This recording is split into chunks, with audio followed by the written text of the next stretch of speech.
According भी कर ले। अच्छा, कितने का क्वेश्चन है? 2003 का क्वेश्चन है। इतना पुराना का नहीं, इतना पुराना नहीं करते। थोड़ा सा आगे लेके चलते हैं। थोड़ा सा बीच से कर लेते हैं।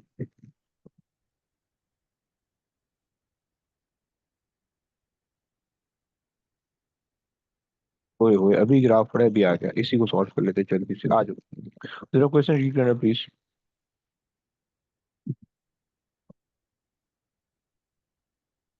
Find gravitational potential at a point. Perfect. Work done अच्छा। per unit mass, including a mass from hmm. infinity. Perfect perfect. अच्छा, एक और बात याद रखना कि जो इसके क्वेश्चन है, इसके अंदर ग्रेविटेशनल फील्ड से भी जो कॉन्सेप्ट है वो भी थोड़े बहुत आएंगे और पोटेंशियल के भी आएंगे, राइट? सो ये in like specifically gravitational potential का नहीं है पूरा, इसके अंदर फील्ड के भी थोड़े बहुत कॉन्सेप्ट है, क्योंकि पिछला जो पार्ट था वो सिर्फ और सिर्फ जो है पोटेंशियल का था, और सॉरी वो सिर्फ और सिर्फ फील्ड्स का था। सही, यहाँ पे जो दोनों के मिक्स होके आ रहे हैं, राइट? तो ओके, आपने बोला कि work done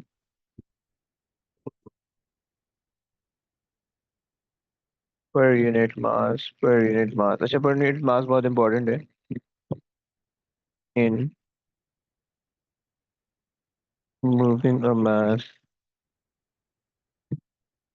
from infinity to a point. Right, perfect. Okay, आगे चलिए please. The Earth may be considered to be an isolated sphere of radius r with its mass concentrated at its center. Levitation of the gravitational potential phi with distance x from the center of the Earth is shown in figure 1.1.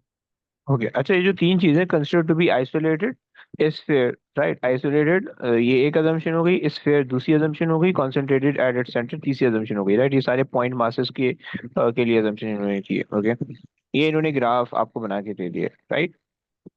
So gravitational potential है, जब भी graph आए पहले axis check कर लिया करो। Gravitational potential है, सही है, एक्सपोनेंट सेवेंथ के अंदर, सही है।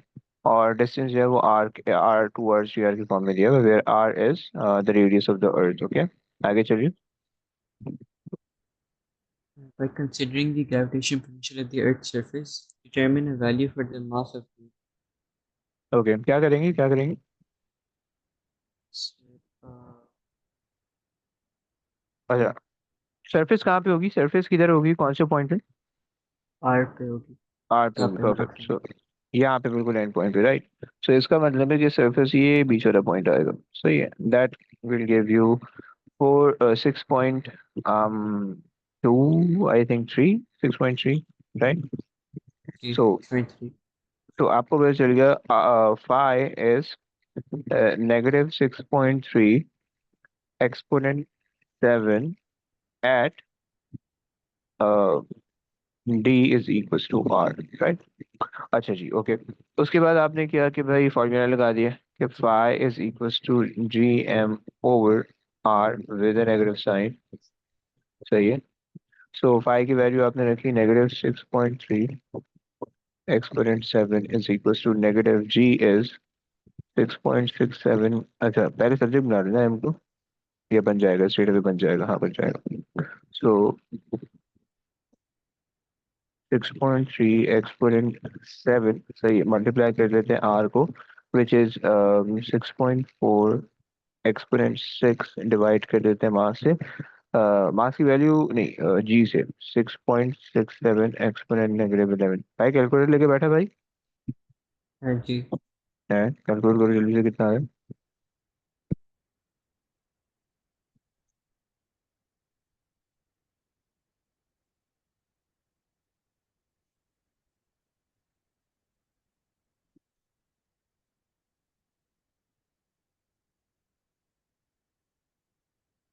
सिक्स कितना है? हंड्रेड एंड फोर आ रहा है। 604। जी। अबे -11 है नीचे, ऊपर जाएगा पॉजिटिव हो जाएगा। 6 7 हाँ 13 और सिक्स सिक्स इंटू 10 पावर 24। 6। एक और सिग्निफिकेंट बताओ, क्योंकि देखो सारी चीजें 2 SF के अंदर चल रही हैं, ये भी 2 SF के अंदर है और ग्रेविटेशनल पोटेंशियल भी 2 SF के अंदर दिया हुआ है, तो 6 point. 6.0 into 10 power. Perfect perfect. 24। Fine. आगे आ जाओ, आगे देखो। Meteorite is at rest at infinity. The meteorite travels from infinity towards the Earth.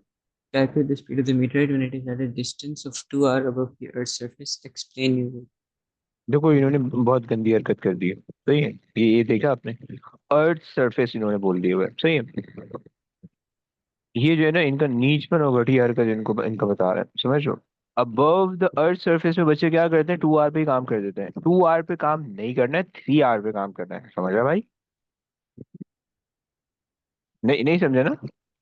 Sir 2 r के लाइक 3 r मतलब हम 2 r से कोई भी ज्यादा डिस्टेंस चाहिए बेसिकली हमें। नहीं, देखो उसने कहा कि calculate the speed of the meteorite when it is at the distance of 2 r, at the distance of 2 r, सही, above the earth surface। so आपको पता है कि अर्थ का जो सरफेस है वो आर पे है, राइट, और above the surface of the earth 2 r आप जा रहे हो, राइट। सो एक्चुअली कितना बनेगा, यहाँ पे बन जाएगा 3 r, राइट, और ये पूरा जो डिस्टेंस है ये आपके पास 2 r आ रहा है, राइट, ये कह रहा है वो, समझ रहा भाई? जी।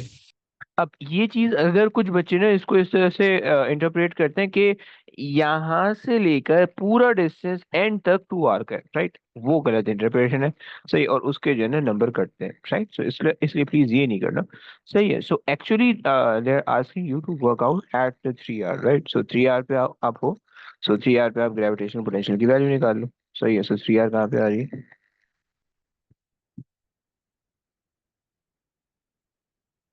सही है। So 2.1 exponent 7, right. तो पाई एट 3 आर, सही है, pi at 3 R is 2.1 exponent 7, right. अच्छा जी, एंड आपको पता है कि भाई पाई एट आर आपके पास कितना था, 6.3 एक्सपोनेंट 7, दोनों नेगेटिव के अंदर है, राइट। अच्छा, सो बेसिकली अब इसने कहा कि फ्रॉम 3 आर, सो बेसिकली इसका जो चेंज आएगा, क्योंकि आपको पता है अगर आप यहाँ पे लॉ यूज करो, कॉन्सेप्ट सोचो, सो बेसिकली यहाँ पे हो क्या रहा होगा कि ग्रेविटेशनल पोटेंशियल एनर्जी काइनेटिक में कन्वर्ट हो रही है, राइट। जो अभी कॉन्सेप्ट हम डिस्कस करके आए कि ग्रेविटेशनल पोटेंशियल पोटेंशियल एनर्जी जो है उस मीटरऑइड की, वो काइनेटिक के अंदर कन्वर्ट हो रही है, राइट। सो जितना ग्रेविटेशनल पोटेंशियल एनर्जी का डिक्रीज आएगा उतना ही काइनेटिक में इंक्रीज आना चाहिए, राइट।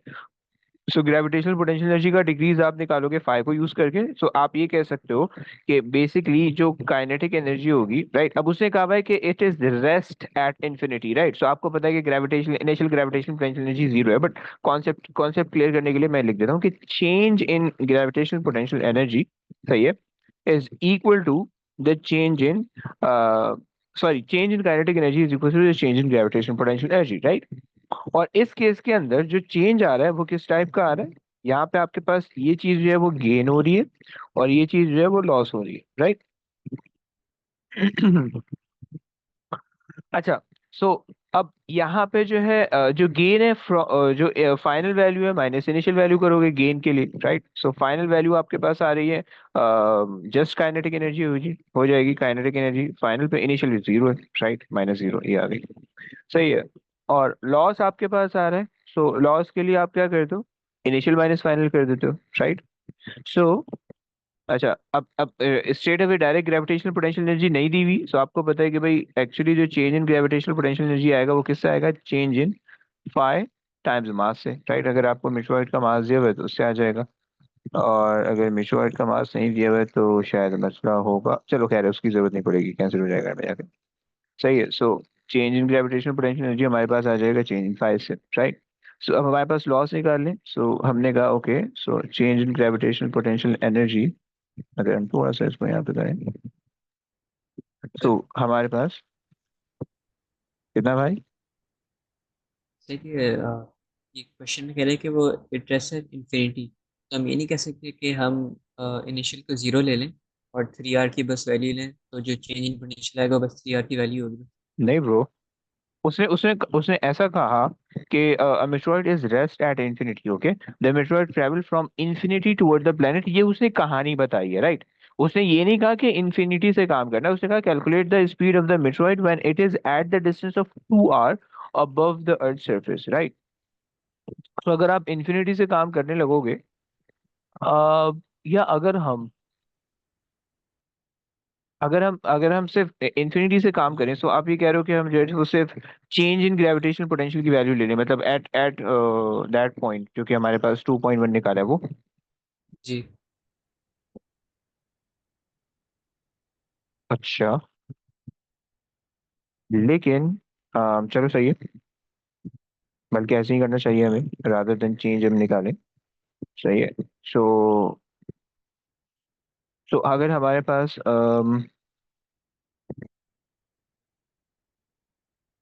सही है, सो इसके बजाय फिर हम आर के बजाय हम ये कह देते हैं कि ग्रेविटेशनल पोटेंशियल एट इंफिनिटी वो हमारे पास रहेगा जीरो, राइट, क्योंकि हमने उसको अज्यूम किया होता है कि वो जीरो है। सही है। तो अब हमारे पास जो इन्फिनिटी की जो वैल्यू रह जाएगी वो हमारे पास रह जाएगी 2.1 एक्सपोनेंट 7, राइट। उठा के रख दो यहाँ पे। सही है। सो काइनेटिक एनर्जी की जगह आपने उसकी वैल्यू रख दी, यानी half M P square is equal to, यहाँ पे इसकी वैल्यू आ गई 2.1 एक्सपोनेंट 7। सही है। और टाइम्स इसका मास, राइट, मास से मास कैंसिल हो गया तो वहाँ पे भेजो, और जब आप इसको सॉल्व करोगे सो ये बन जाएगा। अच्छा, जो बेसिकली मेरे जहन में आ रहा था वो ये था, लेकिन वो गलत कॉन्सेप्ट था, वैसे करोगे तो उससे गलत होगा। मैं जो है ना उसको सरफेस ऑफ द अर्थ से 3 आर पे ले, सरफेस ऑफ द अर्थ और 3 आर का डिस्टेंस में माइनस करता, लेकिन वो गलत हो जाता। सही है, वो चीज़ सही नहीं होती। अच्छा जी, सो ये आपके पास हो गया 2.1 एक्सपोनेंट 7। सही है, और बस अंडर रूट कर दो इसको। मेरे बताओ कितना आ गया। 0.5 into 10 power 3। कितना? 6.5 into 10 power 3। ओके, तो यार 6.5 एक्सपोनेंट 3, परफेक्ट। अच्छा जी, आगे आ जाओ। Practice, the Earth is not an isolated sphere because it is orbited by the Moon, as illustrated. The initial path of the meteorite is also shown. Suggest two changes to the motion of the meteorite caused by the Moon. हम्म। अच्छा, जब दूर से आ रहा होगा, सो अर्थ की gravitational field के साथ moon की ग्रेविटेशनल फील्ड भी कंबाइन होगी, सो दोनों जब अट्रैक्ट करेंगे तो स्पीड अप हो जाएगा, है ना। जी। तो हमने कहा कि भाई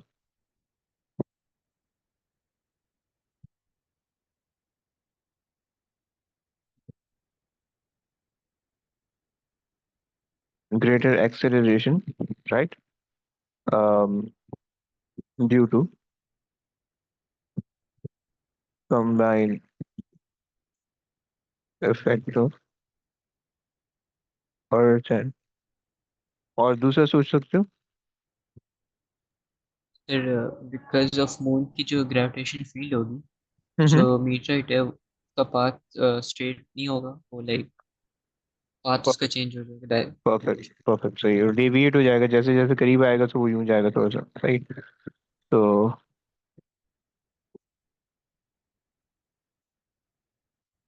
path of the meteoroid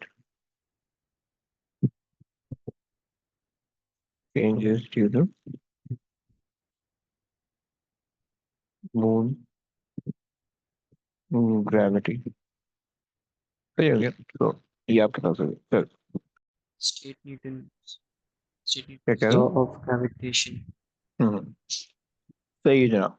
क्या क्या क्या कहोगे इसके बारे में? Law of gravitation force is directly proportional to the product of mass hmm. and inversely proportional to distance. The एक square नंबर of मिलेगा distance. बेटा, एक नंबर मिलेगा बेटा। Inverse gravitational square law. Force है, सही क्या है, लेकिन एक चीज खोजिए। So force, gravitational force is directly proportional to the product of 2 point masses, right? So the this law is only applicable on point masses, right? This is the assumption. Point masses miss करोगे, just mass लिखोगे, एक number मिलेगा फिर पूरे रॉ का, right. Point masses and inversely proportional to the square of their separation, समझ रहे ना भाई? जी सही है। तो ये वाली चीज का 1 नंबर है, राइट? अगर आप सिर्फ पॉइंट नहीं लिखोगे, सिर्फ मासेस लिखोगे, तो उसका आपको 1 नंबर कट जाएगा, राइट? ओके, आगे आ जाओ।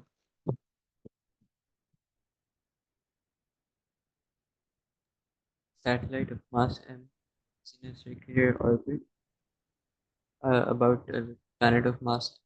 For this planet, the product Gm is 4 into 10 power 14, where G is the gravitational constant.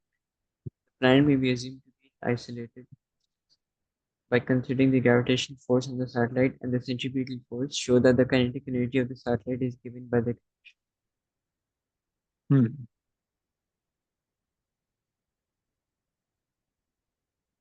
क्या करें? uh, अब देखो, ये कैप्लर्स लॉ वाला क्वेश्चन है, समझ रहे हो? नहीं, G. आप ये अज्यूम करो कि सही है। अबे देखो जा,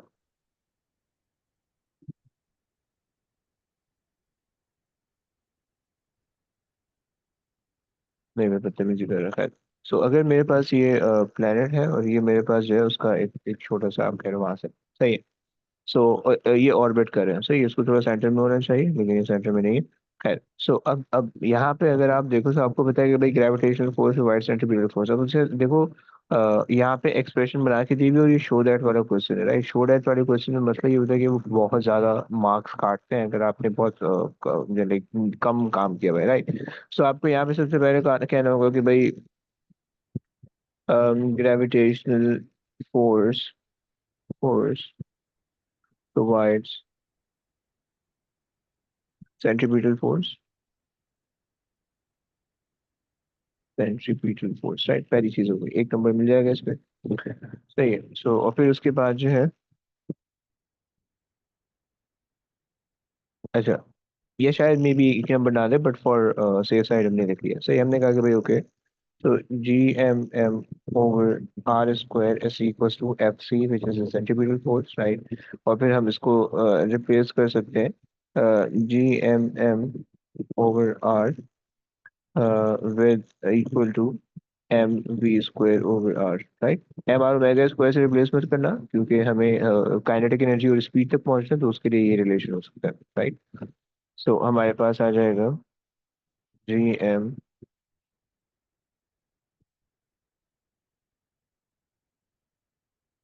तो हमारे पास आ जाएगा Gm, और नीचे भी आर से एक आर कैंसिल होगा, ये यहाँ पे आर स्क्वायर है, राइट? सो यहाँ पे आ जाएगा Gm over R is equal to V square, right? Kinetic energy का फॉर्मूला आपको पता है कि काइनेटिक एनर्जी का formula is half M V square. जब इस फॉर्मूले के अंदर आप सब्स्टिट्यूट करोगे, so you'll get Gmm over 2 R, right? और आपके पास is equal to kinetic energy. Clear? समझ गए?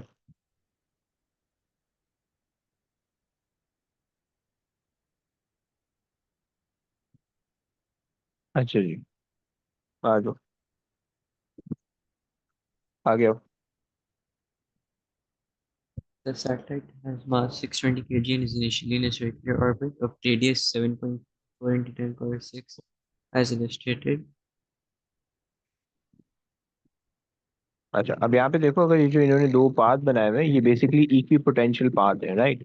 तो एक पे जो है वो पोटेंशियल सेम होगा हर जगह पे, मतलब अगर आप ऊपर वाला पाथ ले लो, यहाँ पे यहाँ पे यहाँ पे यहाँ पे यहाँ पे यहाँ पे, हर जगह पे पोटेंशियल सेम होगा, पोटेंशियल एनर्जी पोटेंशियल सेम होगा, सही। और हर इस पूरे पाथ के अंदर वो एक कांस्टेंट स्पीड से मूव करेगा। फिर नीचे वाले ऑर्बिट में अगर आएगा, या नीचे वाले ऑर्बिट में अगर कोई और चीज ट्रेवल करेगी, तो वो उसकी कांस्टेंट स्पीड और कांस्टेंट पोटेंशियल होगा, राइट? तो इधर आगे चलो। These forces cause the satellite to move in a new orbit of radius 7.3 into 10 power 6. Determine the change in kinetic. Okay,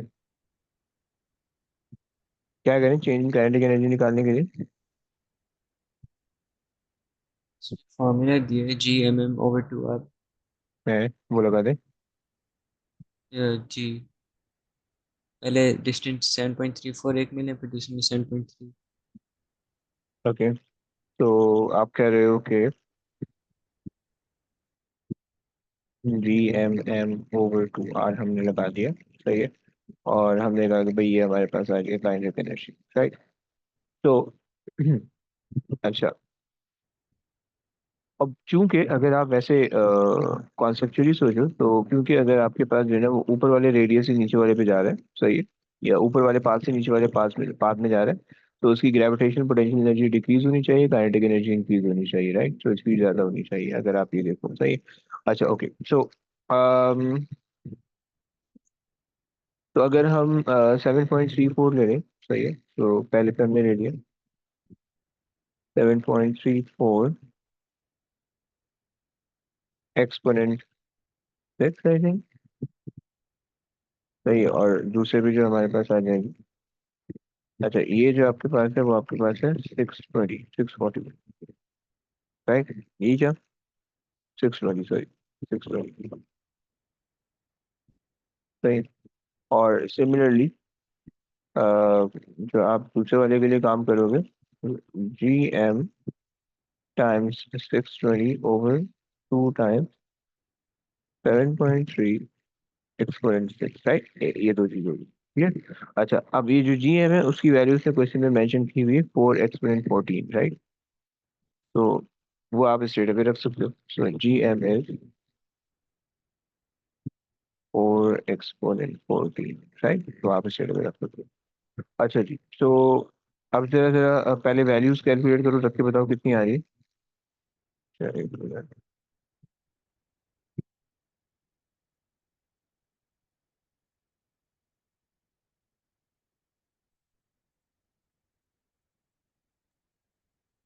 पहले वाली की 1.7 into 10 power 10। Okay, 1.7 exponent 10।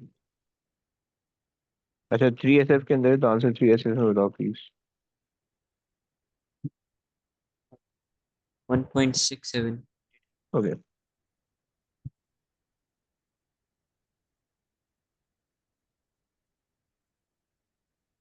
1.70 into 10 power.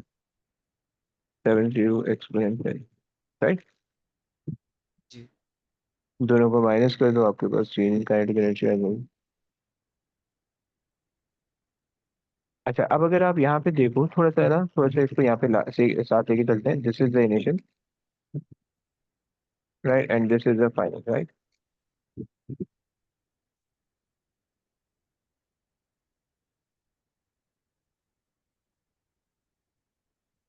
कितना आ रहा है, 0.34 एक्सपोनेंट, या एक्सपोनेंट 10, या 3.4 एक्सपोनेंट 9, या कुछ और। 3 into 10 power 8। 3 exponent 8, speed of light आ रही है, वाह। अच्छा, लेकिन इनकी जो काइनेटिक एनर्जी आ रही है, they are actually getting 9.26 exponent 7,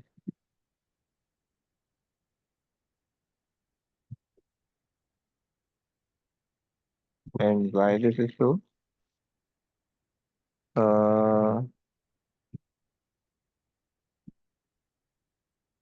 पक्का भाई सही कर रहा है। हाँ जी। So the answer they're getting in the marking key is 9.26 exponent 7. क्या करें इसका, इसको फिर दोबारा कैलकुलेट करो, करो, एक फिर मिनट। हमने ये हमारा जो मेथड है वो सही है कि हम चेंज इस तरह कैलकुलेट करें इनिशियल फाइनल से। हम वो इस्तेमाल नहीं कर सकते, एक ½ mv² - u² जो। बाद में बात, ½ mv² - u², ये कह रहे हो। जी। दो मसला ये है कि स्पीड नहीं दी हुई ना, कहीं भी स्पीड नहीं दी हुई, यू भी नहीं दिया हुआ, वी भी नहीं दिया हुआ, अच्छा। राइट। और उसने उसने डिस्टेंस निकलवाया ही एक्चुअली उस वजह से कि आप बेसिकली ना यहाँ पे जो चेंज इन काइनेटिक एनर्जी होगा वो इस तरह से आप यूज करोगे। तो change in kinetic energy is equal to GMM over 2, then 1 minus R final minus 1 over R initial, right? ये आपने करना है, right, change in kinetic energy के लिए। सही हो गया, जो कि हमने यहाँ पे किया। सही है। तो अच्छा, 4 एक्सपोनेंट 14 है, हाँ 4 एक्सपोनेंट 14 ये दिया हुआ है। कोई कन्वर्जन का मसला तो नहीं आ रहा? 4 एक्सपोनेंट 14 है, नहीं सर, सब चीज़ें सही जा रही है, फिर कर ले। 4 एक्सपोनेंट 14 इंटू 620, 620 डिवाइडेड बाय 2, सही है, एंड देन 1 ओवर जो हमारे पास आ रहा है 7.34 exponent 6 minus 1 over 7.30 exponent 6. Yes, I'm getting the same answer. I'm also getting 9.25 exponent 7, I think. Yes, 9.256 to 9.26 exponent 7. Yes, I'm getting the same. अगर हम अकेले अकेले करें तो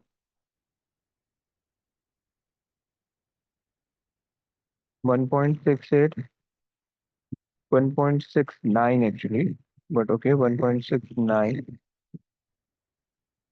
सही है, एक्सपोनेंट 10 सही है, और फिर उसके बाद 7.3 exponent 8 exponent 6, तो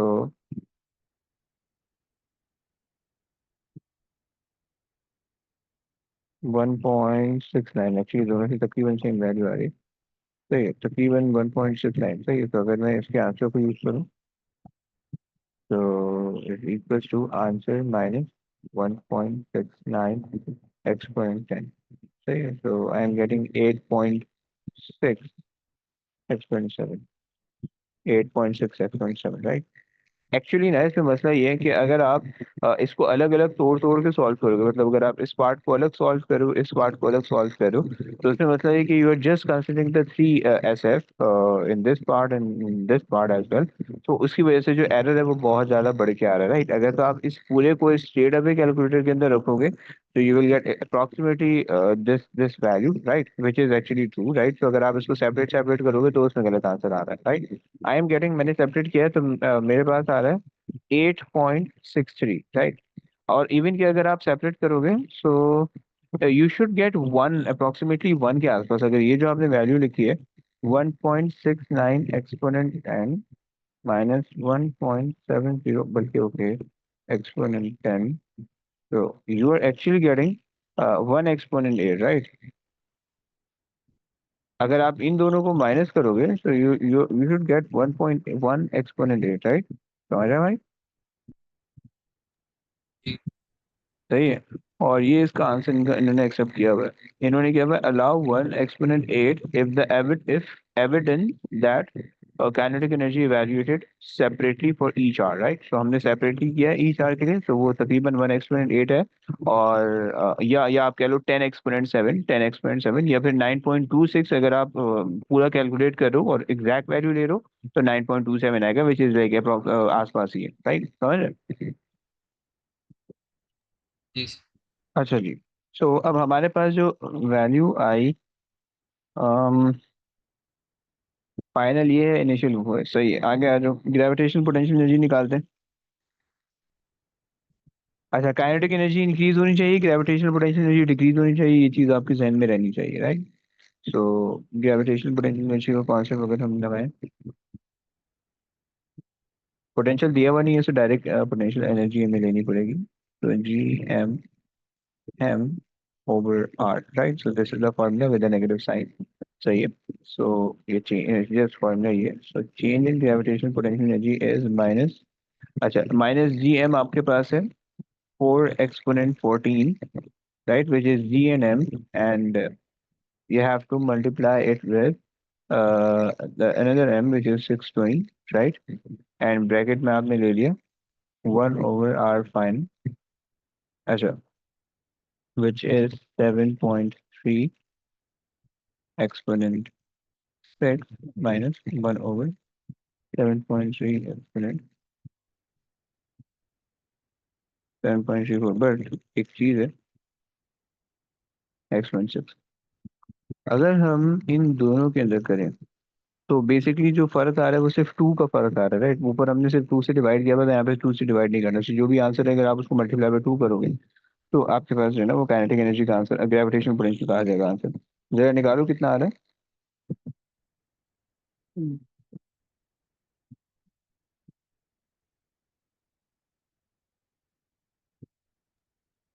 1.8 into 10 power 6. 1.8, एक और बता दे, 3SF के अंदर चल रहा है question. 1.85 into 10 power 8. Okay, 1.85 exponent 8, okay, सही है। सो अच्छा, याद रखना यहाँ पे आपके पास ये ग्रेविटेशनल पोटेंशियल एनर्जी लूज हो रही है, काइनेटिक गेन हो रही है, राइट? चलो आगे आ जाओ।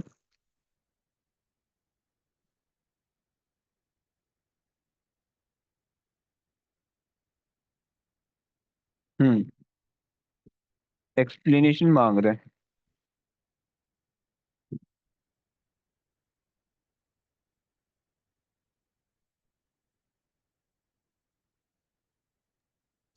ये ये कैसे ये तो हमें पता है ना कि काइनेटिक एनर्जी इंक्रीज होगी तो स्पीड इंक्रीज होगी।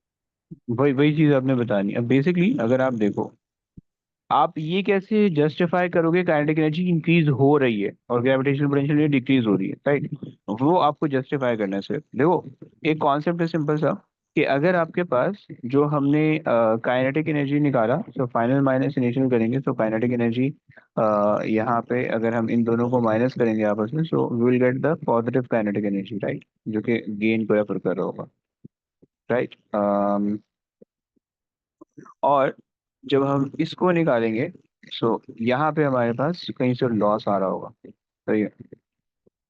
लेकिन एक मिनट, एक मिनट, ये तो हम स्ट्रेट अवे ये लिख सकते हैं कि भाई हमारे पास जो है ना डिस्टेंस डिक्रीज हो रहा है तो ग्रेविटेशनल पोटेंशियल एनर्जी डिक्रीज होगी, काइनेटिक डिक्रीज होगी, सही है? या फिर हम ये कह सकते हैं कि भाई change in gravitational potential energy is positive और नेगेटिव, तो उसकी वजह से हमारे पास फर्क पड़ सकता है, सही है? अच्छा, तुमने क्या ये वाला साइन इन्वॉल्व इंक्लूड नहीं किया होगा, राइट? इस वजह से ग्रेविटेशनल पोटेंशियल एनर्जी का आंसर आपके पास नेगेटिव में नहीं आ रहा, पॉजिटिव में आ रहा है ना? They should be negative sign है ना? सो ये आपके पास आ गया, सही है। सो हमने कहा कि भाई चेंज इन काइनेटिक एनर्जी, अच्छा काइनेटिक एनर्जी के अंदर ऐसा कोई साइन था नहीं, सही है? सो काइनेटिक एनर्जी वहाँ पर पॉजिटिव में आ रही है, right? So change in kinetic energy is positive while the delta U is negative. So the speed will increase, right? सही है। क्वेश्चन नंबर 12 में सारा करवाएगी। सारा आ जाओ जरा प्लीज, सॉल्व करा दो यार। Work done per unit mass in moving a mass अबे from पहले पहले बंदा क्वेश्चन पढ़ लेता है यार, अब ऐसा भी नहीं डायरेक्ट ही आंसर बता दो। question 1A. Define gravitational potential in a point, sorry, at a point. Hmm, So work done per unit mass in moving a mass from infinity to a point. Perfect यार, perfect. Work done per unit mass in moving a mass from infinity to a point. Okay fine, आगे चलिए। A stone of mass m has a gravitational potential energy EP at a point x in gravitational field. The magnitude of gravitational potential at x is, say, the relationship between m, EP, and gravitational potential. हम्म, क्या relation होता है? EP is equals to gravitational potential into M? है। चलो basically अगर आप ये देखो E P is minus C M M over R, and ये वाला जो पोर्शन होता है, ये पोर्शन आपके पास जो है वो पोटेंशियल का होता है। ओके, सो अगर आप इसको रिप्लेस करोगे पोटेंशियल से, तो आपके पास स्मॉल एम बचेगा और ये फाई बच जाएगा, which is a gravitational potential. Okay so right, चलिए आगे चलिए। An isolated spherical planet of radius r may be assumed to have all its mass concentrated at its center. The gravitational potential at the surface of the planet is minus 6.3 into 10 to the power 7 joules per kg. A stone of mass 1.3 kg is traveling towards the planet such that its distance from the center of the planet changes from 6r to 5r. Calculate the change in gravitational potential energy of the stone. Okay so चलिए आ जाए। अच्छा, 6 are से 5 are उसने दिया हुआ है और are पे उसने ये दिया हुआ है, सही है। तो क्या करें, कोई आइडिया आपके जहन में? देखो 4 मार्क दे रहा है, 4 मार्क दे रहा है कि इसका मतलब वो नहा धो के आपके पीछे पड़ जाएगा, समझो। तो अगर हम चेंज इन ग्रेविटेशनल पोटेंशियल की बात करें, सही है, फ्रॉम 6 आर टू 5 आर, और हमारे पास, हम क्या ये वाला रिलेशन यूज कर सकते हैं? पोटेंशियल एनर्जी अगर हम 6 आर पे निकालें और पोटेंशियल, लेकिन Hmm. हाँ वही वही यूज करना पड़ेगा, चेंज इन एनर्जी, सही है। So change in energy is equals to, वो हमारे पास बराबर होगा चेंज इन पोटेंशियल के, okay, times times mass. Okay, so mass हमारे पास आ रहा है 1.3 kg, सही है। जरा चेंज इन पोटेंशियल निकाल लेते हैं, सही है। सो पोटेंशियल हमारे पास पहले जो है travelling toward the planet, okay, so travelling toward the planet है, तो चेंज इन पोटेंशियल का मतलब होगा फाइनल पोटेंशियल, यानी पोटेंशियल एट 6 आर, सही है, minus potential at 5 R, okay, क्योंकि वो टुवर्ड द प्लेनेट आ रहा है, 6 आर पहले कवर करेगा फिर करीब हो जाएगा, ओके। चलिए, सो आप समझ रहे हो, राइट? Hmm. सही है। अच्छा, अब उसके बाद जो है अगर हम 6 आर पे रखें G M over 6 R, right. अच्छा, 6 को अगर मैं थोड़ा सा अलग करके लिख लूँ ऐसे, तो आपको कोई मसला तो नहीं है सर? आपको कोई मसला तो नहीं है? नहीं, ओके। और यहाँ पे हमने लगा दिया जी एम ओवर आर, और यहाँ पे मैं 5 अलग से करके लिख रहा हूँ, 5, ओके। अच्छा, आपको पता है कि ग्रेविटेशनल पोटेंशियल जो है वो नेगेटिव साइन के साथ होता है, सही है। Hmm. तो यहाँ पे भी अब एक नेगेटिव साइन लगा दो जो कि इसका अपना होगा, और यहाँ पे एक नेगेटिव साइन लगा दो जो कि इसका अपना होगा, राइट। सो तो ये राइट वाली जो टर्म होगी वो पॉजिटिव हो जाएगी, लेफ्ट वाली नेगेटिव रहेगी, सही है। अब सॉल्व कर लो। अच्छा, अब आपको पता है कि जी एम ओवर आर, यानी जो मैंने अलग अलग करके लिखे हैं, ये जो मैंने अलग अलग करके जो चीज लिखी है, ये बेसिकली किसके बराबर है? ये इसके बराबर है, आप इसको रिप्लेस कर दो उससे, राइट। क्योंकि उसे कहा कि the gravitational potential at the surface, so at the surface की वैल्यू यही आती है, सही है। तो अच्छा, अब उसने माइनस का साइन, चलो माइनस का साइन से दिया हुआ है, so we don't need to put the minus sign again here, okay. So आपने रखा 6 minus 630 exponent 7 divided by 6, okay, divided by 6, right, minus अच्छा जी, -6.30 exponent 7 divided by 5, divided by 5, okay. So इससे जरा निकाल दो चेंज इन पोटेंशियल कितना आ रहा है।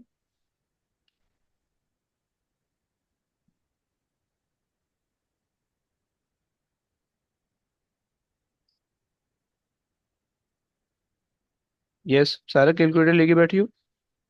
Hmm. कितना बन रहा है? एक sec.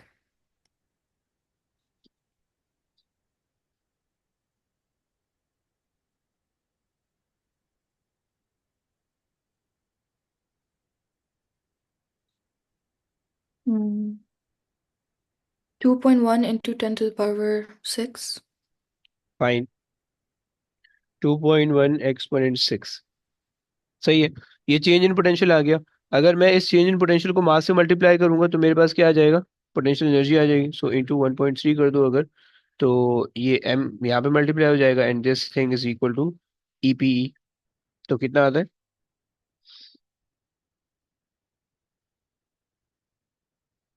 2.73 into 10 to the power 6. Very good very good. 2.73, अच्छा हाँ 73 ले लेते हैं, एक्सपोनेंट 76। Very good. समझ में आ गया ना ब्रो, समझ Yes. में आ गया? Hmm. ओके अगला आ जाए बेटा, अगला। The mass m of a spherical planet may be assumed to be a point mass at the center of the planet. A stone is traveling at a speed v, is in a circular orbit of radius r about the planet as illustrated in figure 1.1. अच्छा कहानी दी हुई है, okay planet है, stone है, R, okay fine. Show that the speed v is given by the expression v is equal to square root of gm over r, where g is the gravitational constant. Explain your working. Explain your working, अंग्रेजी लिखनी है कुछ बीच में, okay आपको explanation के बताना तौर कभी पे। फिर, like if it is moving, if it enters an orbit, it will start to move in a circular motion, किस वजह and से thus it will circular have motion? अबे अबे will circular, have centripetal force. क्या हुआ sir? लेकिन वो कौन, हाँ सही है वो आप सही कह रहे हो, लेकिन सेंट्रीपिटल फोर्स कहाँ से आएगी? सेंटीमीटर फोर्स उसकी वजह से आएगी, जो आपकी एफ जी है, very gravitation. Good very good. तो आप ये बोल दो कि भाई due to planet, due to planet the gravitational force provides centripetal force, centripetal force, okay एक नंबर इसका देगा आपको, सही है। Centripetal force to stone, okay एक नंबर इसका दे देगा। अच्छा उसके बाद जो दूसरा नंबर आपको मिलेगा वो आपको सॉल्यूशन का मिलेगा, सही है। So, आपने कहा कि भाई G M M over R square is equal to M V square over R, सही है। सो एम से एम कैंसिल कर दो, आर से आर कैंसिल कर दो, you'll get V is equal to under root G M over R, okay चलिए आगे चलिए। A second stone initially at rest एक at minute. infinity. Hmm A second stone initially at rest at infinity travels towards the planet as illustrated in figure 1.2. The stone does not hit the surface of the planet. Determine in terms of the gravitational constant g and the mass m of the planet the maximum speed of the stone at distance x from the center of the planet. Explain your working. You may assume that the gravitational attraction on the stone is due only to the planet. हम्म क्या करेंगे? So we have to find escape velocity here, right? escape velocity निकाल लो, चलो सही है, yes. And they are asking us to explain our working. तो पहले तो हम what can we say here? देखो ना, अब आप देखो एस्केप वेलोसिटीज जो कनेक्टेड होती है वो एनर्जी से कनेक्ट होती है, ओके। और जो ऑर्बिटल होती है वो इससे होती है, फोर्सेस से, राइट। तो अब इसमें आपने बता दिया कि फोर्स कहाँ से आ रही है, सही। अब इसमें आप बताओगे कि एनर्जी जो है उसका कन्वर्जन किस तरह से है। यानी आप ये बोल रहे हो कि भाई जितनी भी ग्रेविटेशनल पोटेंशियल एनर्जी वो सारी की सारी काइनेटिक में कन्वर्ट होगी, कोई लॉस वॉस नहीं होने वाला है, ओके सही हो गया। Fine. सही हो गया, ये आपने एक्सप्लेनेशन दे दी। और उसके बाद अब सॉल्व कर लो, सही ना। तो वो वाला क्वेश्चन जो फोर्सेस से रिलेटेड है तो आपने वहां पे फोर्स वाली एक्सप्लेनेशन दी, ये एक एनर्जी से रिलेटेड है, यहाँ पे एनर्जी वाली एक्सप्लेनेशन दी, समझ रहे ना भाई। जी सर। सो हमने कहा कि भाई अच्छा अब यहाँ पे इन्होंने कहा कि स्टोन जो है वो दूर रखा हुआ है और करीब आ रहा है, ओके। तो इसका मतलब है कि उसकी काइनेटिक पोटेंशियल एनर्जी काइनेटिक में कन्वर्ट हो रही होगी, राइट। जो हमने क्लास में भी जी। केस समझा है वो उल्टा था, सही। हम सरफेस से लॉन्च कर रहे थे और बाहर फेंक रहे थे, okay. So the potential energy, gravitational potential लिखते हैं एग्जाम में, okay. The potential energy converted into kinetic and no energy loss, okay. और का ऐसा ही, चलो अब ये हो गया।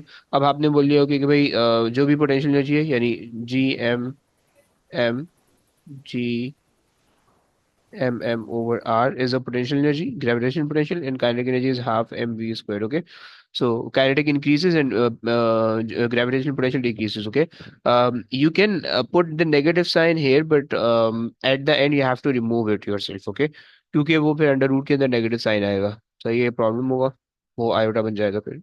सही है, सो 2gm ओवर आर। सही है, क्लियर हो गया भाई, क्लियर हो गया। चलो आगे आ जाओ। Use your answer in part 1 and the expression in A to explain whether the stone could enter a circular orbit about the planet. Hmm sir part 1 दिखाएगा। ओके, पार्ट वन में हमने एस्केप स्पीड निकाली है, orbital speed निकाली, और फिर हमने escape speed निकाली है। तो if it has to enter the orbit इसके लिए इसकी escape velocity ज़्यादा होनी चाहिए ना। अगर तो हम्म, नहीं, आप ये बोल रहे हो कि अगर वो ऑर्बिट के अंदर एंटर होगा तो आप ये कह रहे हो कि एस्केप स्पीड ज्यादा होनी चाहिए। अगर एस्केप स्पीड जी। ऑर्बिटल स्पीड से ज्यादा होगी तो वो फिर उस ऑर्बिट में ठहरेगा नहीं ना, वो तो आगे निकल जाएगा। हम्म तो इक्वल होनी चाहिए फिर। अच्छा, तो एक एक काम करते हैं, पहले तो इनको इनके फॉर्मूलाज देखते हैं। इन दोनों के फॉर्मूला को देखें। So G G V equals to under root G M over R. सही है, एंड यहाँ पे आ जाएगा वी, अच्छा ये वी नॉट से बोल रहे हैं, under root 2gm over R. Okay, so अगर आप देखो तो आपके पास escape speed is basically equal to root 2 times the orbital speed। सही है, यानी escape speed ऑर्बिटल स्पीड से हमेशा बड़ी ही आएगी। ओके, आप ये देख पा रहे हो राइट, क्योंकि ऑर्बिटल स्पीड को जब आप किसी नंबर से मल्टीप्लाई करोगे तो जाके escape स्पीड बन रही है, तो इसका मतलब है कि escape स्पीड हमेशा बड़ी आ रही है राइट। तो जब वो ऑब्जेक्ट किसी भी ऑर्बिट के अंदर दाखिल होगा तो उस ऑब्जेक्ट की जो स्पीड होगी वो चूंकि ज्यादा है, तो वो उस ऑर्बिट में ठहर ही नहीं पाएगा, वो आगे निकल जाएगा। समझ रहे हो, समझ पा रहे हो? सही है, द ऑब्जेक्ट एज, मुझे समझ नहीं आया 2gm लाइक 2 कहाँ से आया? कौन सा टू ये 2gm ओवर आर, इसमें 2 कहाँ से आया? आए, हाफ काइनेटिक एनर्जी का है ना। ये कहाँ से? ओके, छी, ये कैसा सवाल था। द ऑब्जेक्ट हैज, ये वो ऊपर मैं नोटिस नहीं ब्रो किया अभी हम करके आ रहे हैं, अभी अभी क्या, 5-10 मिनट पहले। अच्छा जी, the object has greater speed, has greater, sorry escape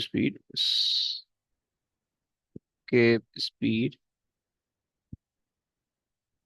then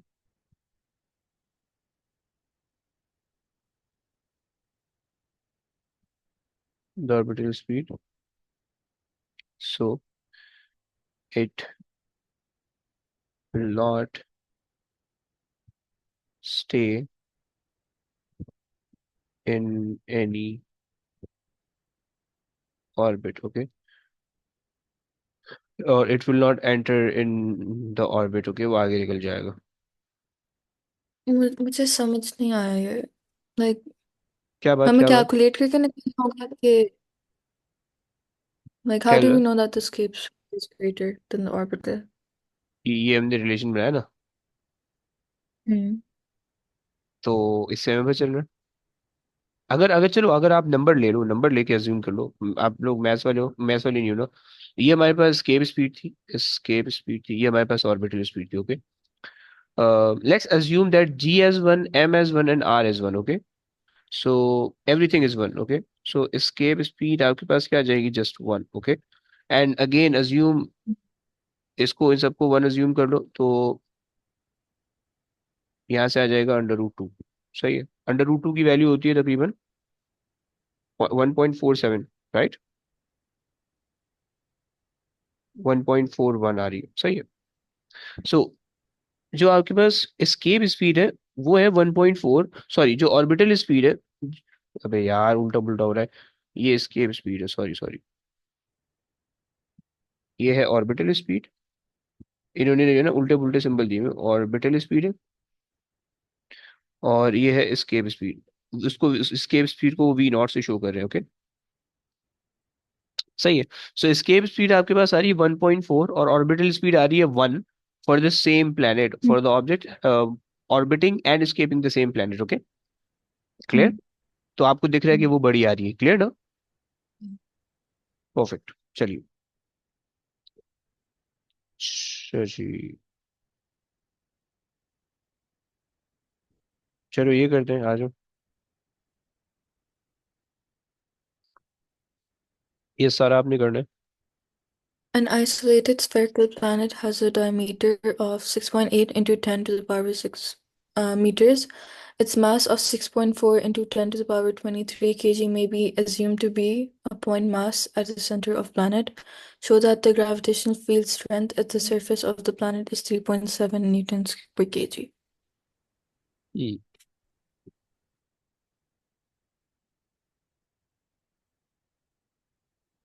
अच्छा, क्या करेंगे, फॉर्मूला क्या लगाएं? यस, Gm/r² और 6.67। बेटा अगर माइक बंद करके बोल रही हो तो मुझे बिल्कुल आवाज़ नहीं आ रही, और अगर कुछ बोल ही नहीं रही हो तो यहाँ पे आ जाएगा 6.4 एक्सपोनेंट 23 डिवाइडेड बाय, डायमीटर दे रखा है, डायमीटर दे रखा है, डिवाइड बाय 2 कर लो, हाफ हो जाएगा, रेडियस हो जाएगा 3.4 एक्सपोनेंट 6। जरा ग्रेविटी निकाल दो कितनी आ रही है।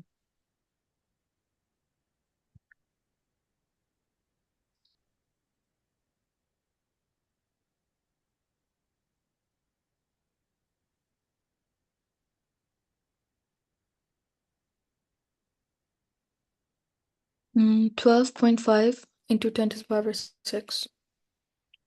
12 पॉइंट, अच्छा सॉरी, स्क्वायर भी तो करना है ब्रो, स्क्वायर कर दो नीचे वाले को Mm, please.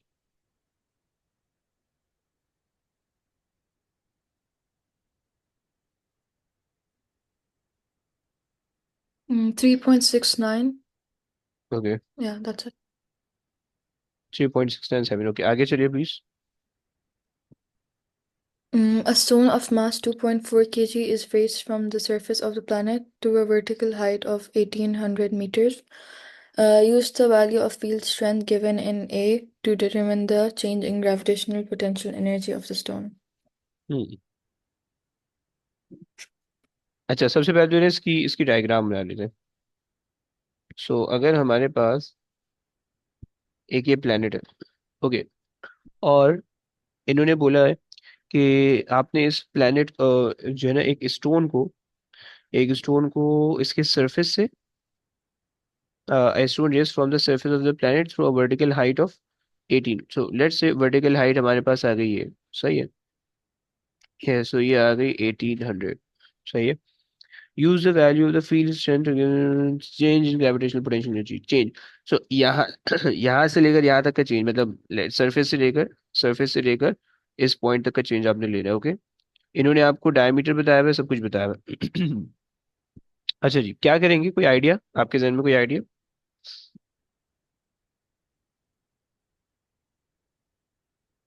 Hmm. Change in gravitational potential energy है, सो फॉर्मूला क्या होता था, एनर्जी का फॉर्मूला क्या होता है, -Gmm/r, इतना इतना तो पता है ना।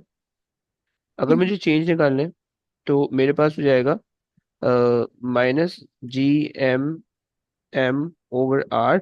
अच्छा, फाइनल माइनस इनिशियल कर रहे हैं तो फाइनल हम ले रहे हैं ए को, और इनिशियल हम ले लेते हैं बी को, या सरफेस वाले एस को ले लेते हैं, सही है, उसको एस हम कह रहे हैं, R ऑफ एस, ओके। अच्छा जी, चलो ओके। अच्छा, अब हमारे पास जो है माइनस जी की वैल्यू हमारे पास है 6.67 एक्सपोनेंट -11 सही है। एंड इनटू जो मास है दूसरा वाला, वो मेरे पास क्या आ रहा है, 6.4 एक्सपोनेंट 24 और 23 सही हो गया, ये आ गया। और डिवाइडेड बाय, अच्छा दूसरा वाला मास हमारे पास आ रहा है 2.4, और हमने इसको डिवाइड कर दिया डिस्टेंस से। सही है, आर ए तक का डिस्टेंस हमारे पास, अच्छा देखो याद रखना कि यहाँ पे वो एक चीज कंफ्यूज करेगा, you have to consider the distance from the centre till point A, okay. Please ये गलती मत करना, सरफेस से मत लेना वरना गलत हो जाएगा। सही है, तो you have to add the diameter and this distance together, okay.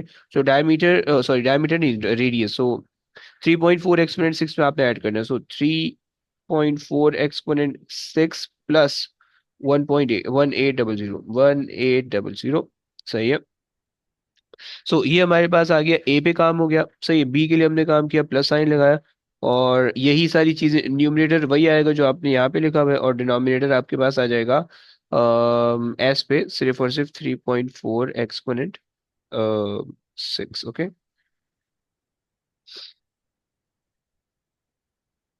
जरा निकाल दो कितना आ रहा है।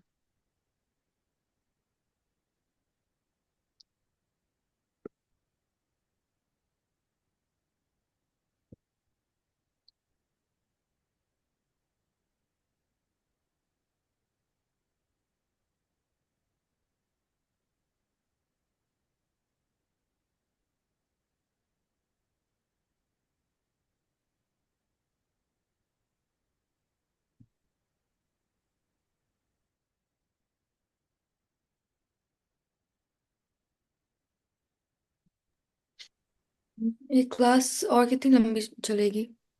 वे आंसर तो निकाल दो पहले। मैं निकाल रही हूँ क्योंकि मेरी दूसरी क्लास शुरू हो रही है। बस एंड ही करने लगे हैं यार, बस ये क्वेश्चन कंप्लीट होने वाला है, बस एंड करेंगे। डोंट वरी, हम्म। जितना जल्दी करवा दोगे उतना जल्दी हो जाएगा।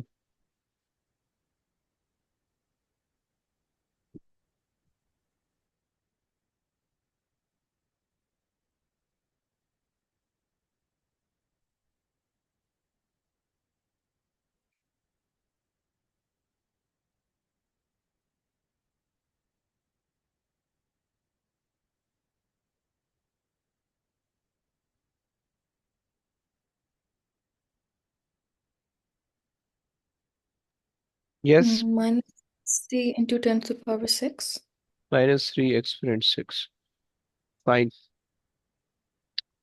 अच्छा जी चले, और उसके बाद आपके पास वैसे ही इतना आना नहीं चाहिए, 1.6 एक्सपोनेंट -4 आ रहा है। मेरे पास आ रहा है -60.23। इसमें कुछ गलत किया मैंने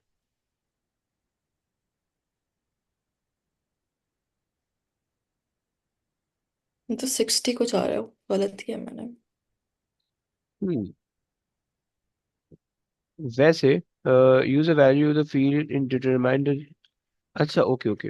देखो हमसे कह रहा है कि use the value of the field strength to determine the change in gravitational potential energy, explain your working, okay. एक काम कर सकते हैं ना हम, इसके बजाय हम ये कर सकते हैं, ग्रेविटेशनल पोटेंशियल एनर्जी का फॉर्मूला हमने लगाया mgh, ये लगा लेते हैं सही, और चेंज इन एच यूज कर लेते हैं, सही है। और हम ये एक्सप्लेन कर देते हैं भाई, the distance is not larger than the radius of the planet, सही है। सो स्ट्रेट अवे आप ये वाला फॉर्मूला यूज कर लोगे, और 2.4 इंटू 3.7 इंटू 1800 तो इससे भी डायरेक्ट आंसर दे देंगे आपको।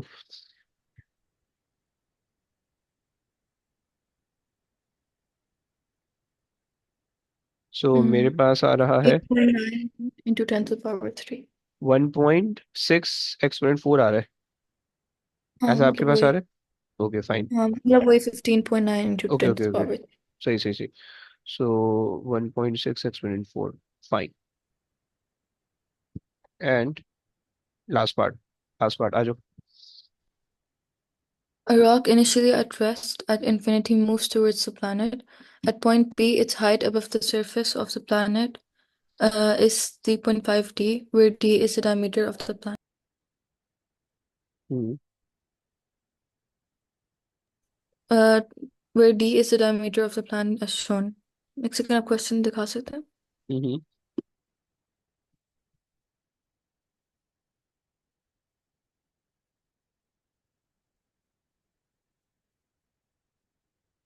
transferred into kinetic energy.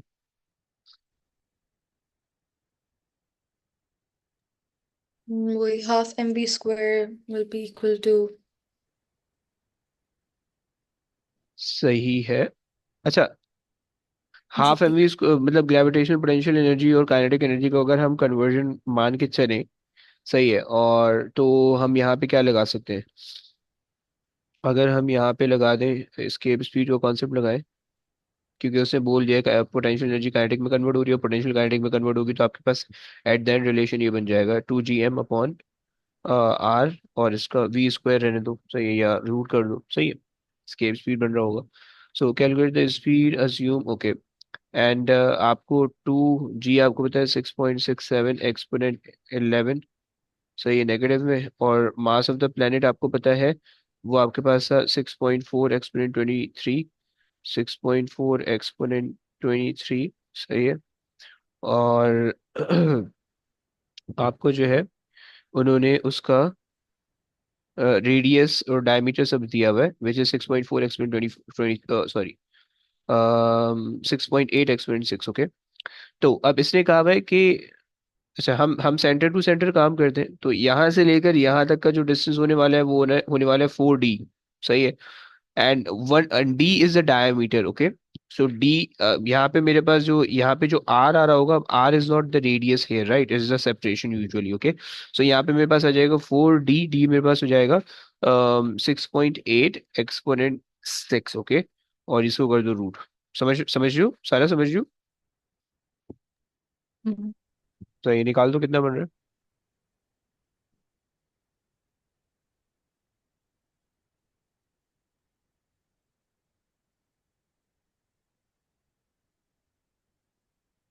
1.77 into 10 to the power 3.